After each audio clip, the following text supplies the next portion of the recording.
Back guys on backbencher medicos, जहाँ पे हम टॉपिक्स डिस्कस करते हैं यूनिवर्सिटी एग्जाम्स के पॉइंट ऑफ व्यू से। सो देखते हैं आज का हमारा क्वेश्चन क्या है। सो गाइज आज का हमारा क्वेश्चन है define enzymes and explain the clinical applications of the enzyme with suitable example. तो देखते हैं हमें इसमें लिखना क्या है। तो गाइज सबसे पहले हम लिखेंगे इसकी डेफिनेशन। तो डेफिनेशन में हम लिखेंगे enzyme is defined as a biocatalyst synthesised by living cells. They are protein in nature, colloidal and thermomobile in character and specific in their action. तो गाइज ये हो गया मेरा डेफिनेशन।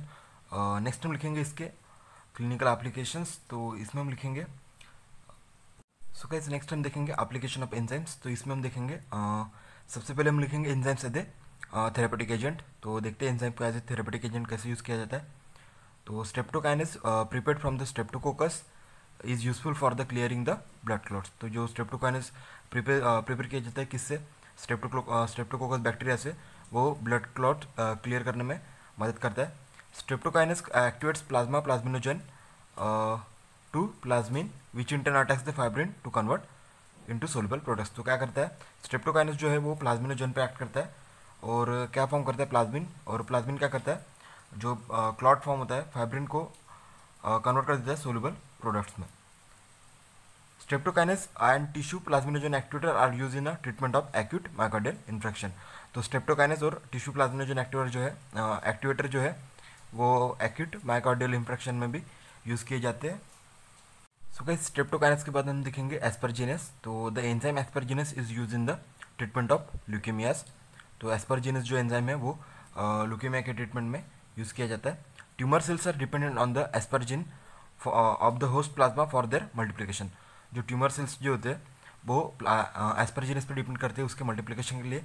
बाय एडमिनिस्ट्रेटिंग एस्परजिनेस, अगर हमने एस्परजिनेस एडमिनिस्ट्रेट कर दिया वहाँ पे, the host plasma level of the asparaginase are drastically reduce. This leads to the depression of the viability of the tumour cells. तो उससे क्या होता है, अगर होस्ट सेल के पास एस्परजिनेस नहीं होगा तो ट्यूमर सेल्स मल्टीप्लाई नहीं कर पाएंगे और उसके कारण क्या होगा, उनकी ग्रोथ गिर जाएंगी। तो ये होगा हमारा एस्परजिनेस एंजाइम का यूज़। नेक्स्ट हम देखेंगे पैपेन। जो पैपेन जो है वो उसको हम as a anti inflammatory agent use कर सकते हैं। अल्फा 1 एंटीट्रिप्सिन का यूज़ किया जाता है टू ट्रीटमेंट ऑफ इन्फेसिमा। तो ये हो गया हमारा। सो गाइस नेक्स्ट हम देखेंगे enzymes as a analytical agent. तो इसे एनालिटिकल एजेंट कैसे यूज़ करते हैं हम देखेंगे। Some enzymes are useful in the clinical laboratory for the measurement of the substrate, drugs and even activities of the other enzyme. तो हम इसे मेजरमेंट के लिए भी यूज़ कर सकते हैं। The biochemical compounds can be more accurately and specifically estimated by the enzymatic procedures compound to conventional chemical methods. जो अगर हम एंजाइम यूज़ करते हैं तो वो हम मोर प्रिसाइजली कंपाउंड की वैल्यू डिनोट कर सकते हैं as per conventional chemical method से। सो देखते हैं हम कौन कौन से एंजाइम्स कौन कौन से कंपाउंड्स को एक्टिवेट करने में मदद करते हैं। तो सबसे पहले हम देखेंगे एग्जाम्पल में हम लिखेंगे ग्लूकोज ऑक्सीडेज एंड परऑक्सीडेज, जो कि ग्लूकोज के एस्टिमेशन में मदद करता है। नेक्स्ट है यूरियज। यूरियज जो है वो यूरिया के एस्टिमेशन में इसकी वैल्यू एस्टिमेट करने में मदद करता है केमिकल प्रोसीजर्स में।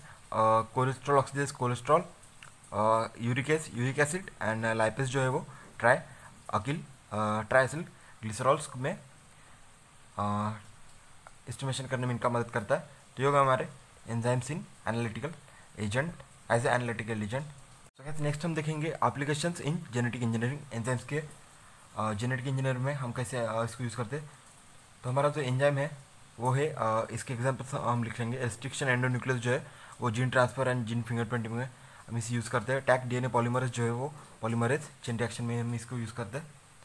इंडस्ट्रियल एप्लीकेशन भी है एंजाइम्स के, जैसे कि रेनिन जो है वो चीज़ प्रिपरेशन में मदद करता है। ग्लूकोज आइसोमरेज जो होता है वो production of high fructose syrup में मदद करता है। Alpha mileage in food industry and protease in washing powder. तो ये होगा हमारे industrial application of the enzymes और ये होगा हमारे clinical application of the enzymes.